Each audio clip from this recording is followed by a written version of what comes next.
IDF ने Hezbollah के हथियार तबाह कर दिए। हिजबुल्लाह के पास सिर्फ 20% मिसाइल बची है, यह दावा किया गया। और अगर यह दावा सही है तो अपने आप में बड़ा दावा है कि हिजबुल्लाह के मिसाइलों का जो भंडार था उसका सिर्फ 20% अब बचा है।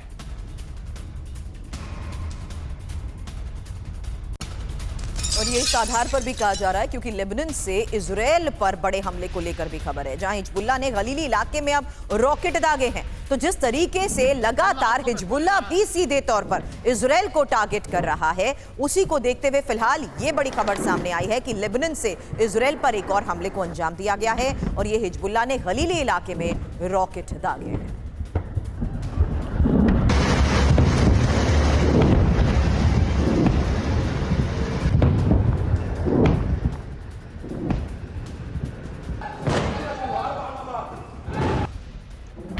राठौर सर, लेकिन अब ये भी समझा दीजिए, हिजबुल्लाह के इसी गढ़ में जिस तरीके से उसकी मौजूदगी के तहत वो ये तस्वीरों के माध्यम से दिखा रहा है कि आपकी सैन्य क्षमता हमारे कब्जे में आ चुकी है, क्या बहुत हद तक हिजबुल्लाह को कमजोर करने में ये कामयाब भी रहे हैं क्या? देखिए, जो ये गैलेंट का भी बयान आया है कि 20% ही बचा है, तो आपने युद्ध की शुरुआत में स्वयं बताया था कि कोई 1.5 लाख मिसाइल का जखीरा है हिजबुल्लाह के पास। अगर आईडीएफ ने ये सफलता प्राप्त की है, वाकई अपने आप में बहुत बड़ी बात है। अब यहाँ पर जो इजराइल के ग्राउंड ऑपरेशन चल रहे हैं, नकूरा से लेकर के हयाम तक, इनका सिर्फ एक उद्देश्य है कि हिजबुल्लाह के रॉकेट्स फायर करने की जगहों को उनसे डिनाई करना, ताकि ये सारे रॉकेट्स जो हाइफा और गलीली की लाइन में गिरते हैं और वहाँ पर जो सिविलियन एरिया में नुकसान करते हैं, उससे बचा जा सके। तो हिजबुल्लाह के लिए अभी एक और चीज़ अभी आ रही है कि लेबनान की गवर्नमेंट भी इसमें कूद पड़ी है और वो कह रहे हैं कि 70 दिन का युद्ध विराम किया जाए। और आईडीएफ इजराइल का कहना है कि हम इस पे तभी रजामंद होंगे जबकि लेबनान की आर्मी इस जगह को टेक ओवर करे, हिजबुल्लाह को हटाए और यहाँ पर जो यूएन की प्रेजेंस है वो बढ़ाई जाए और एक लिखित गारंटी हो कि इस इलाके में जो लिटानी रिवर के साउथ में पूरा इलाका है, इधर हिजबुल्लाह फिर से नहीं आएगा।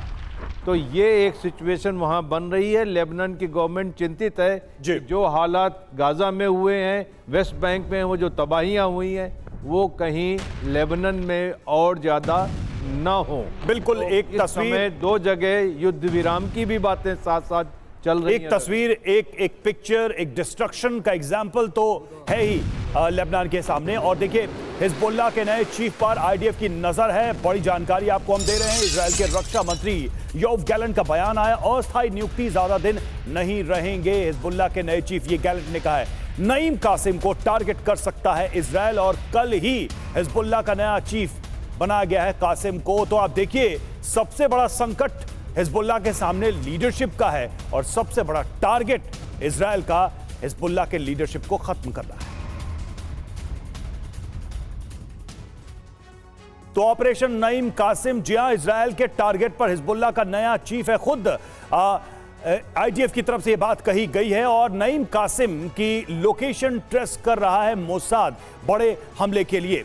ये गैलेंट की तरफ से, योव गैलेंट की तरफ से कहा गया है। हालांकि गैलेंट ने यह भी कहा कि अस्थायी नियुक्ति ज्यादा दिन तक नहीं रहेगी। अब ये टारगेट पर क्यों है, यही एक और सबसे बड़ा सवाल है, क्योंकि हिजबुल्लाह की नईम कासिम ताकत बन सकता है और हिजबुल्लाह को नई रणनीति के साथ जंग में उतारने को लेकर भी इजराइल की तरफ से दावा किया जा रहा है। इसीलिए दावा यह किया जा रहा है कि कासिम ने इजराइल पर हमले के लिए नया प्लान भी बनाया है। रवि, नए प्लान के सिलसिले में तेहरान गया है नईम कासिम। तो देखिए, कासिम टारगेट पर। और सबसे बड़ी बात यह है कि आखिर ऐसी स्थिति में हिजबुल्लाह को लीड कौन कर पाएगा लंबे समय तक, तब जबकि हमेशा यह हो रहा है कि लीडरशिप ही खत्म हो जा रही है। मेस्टन सर, सवाल यह है कि हिजबुल्लाह खड़ा कैसे होगा? बिना लीडरशिप के हिजबुल्लाह चलेगा कैसे? हेडलेस चिकन की तरह हिजबुल्लाह को बनाना चाह रहा है इजराइल। और देखिए, कोई भी टेररिस्ट ऑर्गेनाइजेशन जब होती है रवि, उसमें क्या होता है कि इनकी जो लचकीलापन और फ्लेक्सिबिलिटी है वो काफ़ी एक अहम वाली चीज़ होती है और अहमियत होती है उसकी। और ये लोग, जो मेरा अफ़गानिस्तान में भी तजुर्बा था, जब मैं ये देखता था वहाँ पर ये तालिबान और अलकायदा के, तो क्या है कि ये छोटे छोटे टुकड़ियों में आराम से ऑपरेट कर सकते हैं और इनको पूरी ट्रेनिंग दी गई है। लेकिन हाँ, किसी भी संस्था पे लीडरशिप का होना बहुत ही ज़रूरी है। और जिस प्रकार ये कासिम को अभी नॉमिनेट किया है, मेरे को लगता है कि जो इजराइल सेना ने शुरू में ही जो ये पेजर अटैक किया था और वॉकी टॉकी अटैक्स, उसमें काफ़ी हद तक इनकी कमांड कंट्रोल लीडरशिप को तो ध्वस्त कर ही दिया था, कैजुअल्टी कर दिया था, और उसके बाद नसरल्ला को भी कर दिया था। तो मेरे को लगता है ये कासिम के लिए भी उसके डेज नंबर्ड हैं।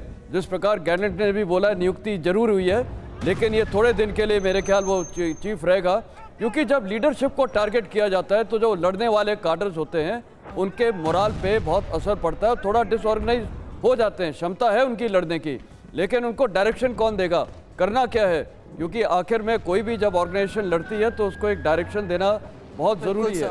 तो वो मेरे को एक प्रॉब्लम लगती है। और बीच में कर्नल राठौर साहब से आपने पॉइंट उठाया था, मैं उनसे सहमत हूँ। उसमें मैं एक और चीज़ ऐड करना चाहूँगा, जो लेबनीज आर्म फोर्सेस की बात उठी थी जो सीज फायर के लिए जी। लेबनीज आर्म फोर्सेस चीफ थोड़े दिन पहले ही जॉर्डन की यात्रा में गए थे और वहाँ किंग को मिले थे। और किंग हुसैन ने भी वहाँ पर बोला है जॉर्डन के कि लेबनीज आर्म फोर्सेस के पास रिस्पॉन्सिबिलिटी होनी चाहिए देश की सिक्योरिटी और स्टेबिलिटी के लिए।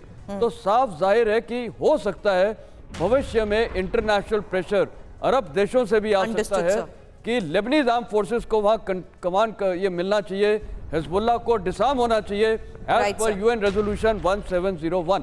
बिल्कुल मेरे को लगता है ये भी पॉसिबल है ये भविष्य में, क्योंकि हिजबुल्लाह को डिसआर्म करना 1701 तो बहुत ज़रूरी है।